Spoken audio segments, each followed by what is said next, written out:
মানুষকে বুঝতে হবে এবার, কেন নিজের যখন ধরা পড়ে যায় তখন ফ্যানটা চুরি করে পালিয়ে গেছে। আর যখন মানুষ, সাধারণ মানুষ যখন আগুন লাগাচ্ছে, আগুনে জ্বলছে, সাধারণ মানুষ ক্ষতি হচ্ছে, তখন ওনার চোখ নেই, ওনার কথা নেই, ওনার কান নেই, উনি আসতে পারে নেই। আবার ফারহাদ হাকিম কী বললো, যে আমাকে খবর পেয়েছি, আমাকে পাঠিয়েছে, কিন্তু যে কোনো পাঠাবে তখন আসবে। এখন যদি লোক কোনো পড়া যাবে, অ্যাক্সিডেন্ট হয়ে রাস্তা ধারে, তাহলে আমি কি পারমিশন নেবো? আমি বাড়ি থেকে, আমার নিজের বাবা থেকে, নিজের মা থেকে, নিজের ভাই থেকে পারমিশন নেবো যে একটা লোক পড়ে গেছে, অ্যাক্সিডেন্ট হয়ে, আমি ওটা তুলবো? এটা নিয়ম। আপনি নেতা হয়ে যাচ্ছেন, নেত্রী হয়ে যাচ্ছেন, কিন্তু এটা দেখছেন না আপনি যে কী করা যাবে। হ্যাঁ, একটা আগুন দিয়ে যাচ্ছে, আবার ওখানে আপনি যাচ্ছেন না, যেখানে আপনার নিজের যান বাঁচাবার জন্য, যেখানে দুর্নীতি করে, যে লোক দুর্নীতি ফাইলটা, যে ফাইলে আমার পুরো রেকর্ড আছে, যে ফাইল থেকে আমি জেল ঢুকতে পারি, ওই ফাইলটা চুরি করতে পারেন। বারে বা কী ভালো আমাদের সিএম আছে, কী রকম ভালো মুখ্যমন্ত্রী। এটা মুখ্যমন্ত্রী, সাধারণ লোক এবার যাবো না জাগলে দেখবেন অবস্থাটা কী হবে। আপনি ফিরহাদ হাকিমের কথা বললেন, জনাব ফিরহাদ হাকিম, তিনি বলছেন, সংবাদ মাধ্যমকে তিনি বলছেন যে আপনারা খোঁজ করুন কোথায় গোডাউন আছে বেআইনি, তারপরে আমরা ব্যবস্থা নেব। এটা কি সংবাদ মাধ্যমের কাজ? কি বেআইনি বিষয়গুলিকে তুলে ধরা? এরা সবাই জানে আপনার ঘরে কি রান্না হয়। ফরহাদ হাকিম বলে, কোনো লোকাল কনসেপ্ট বাড়ির ছেলে সবাই জানে কি রান্না হচ্ছে, কি খাচ্ছেন আপনি, কি জামা পরছেন, সব জানে।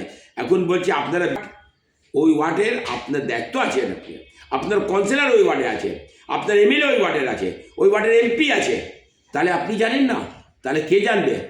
আর এসএস লোক জানবে, বজরং দল জানবে, বিজেপি জানবে, কে জানবে? আপনারা যদি না জানেন, সব পয়সা জানেন পয়সা কী করে আসে। 10টা গোডাউন আছে বেআইনি, তো 10 জায়গায় পয়সা আসার দরকার আছে। 50টা আছে তো 50টা, 50-এ যদি 40 হয়, তাহলে বলবেন আপনারা যা হচ্ছে।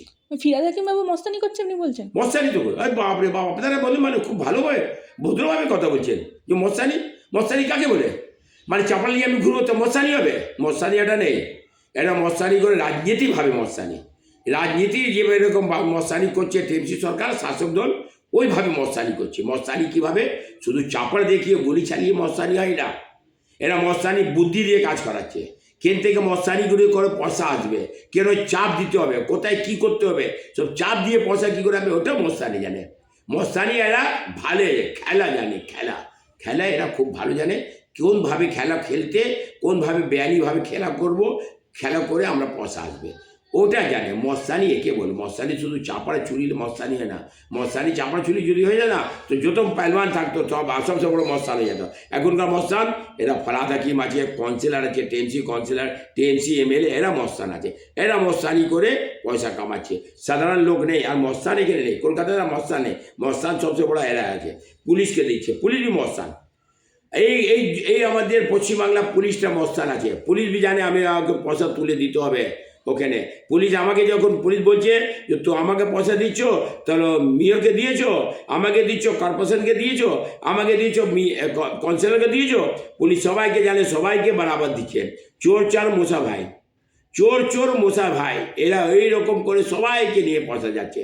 4জন 5জন পয়সা যায়। একটা বিল্ডিং, একটা বেআইনি কারখানা, বেআইনিভাবে রাস্তা, যে কোনো কাজ, হকারিং চার্জ, হকার যে করছে, হকারিং লাগাচ্ছে, ডালা লাগাচ্ছে, ওর পয়সাটা খেয়ে করে যাবে, সবাইকে দেয়, সবাই চোর।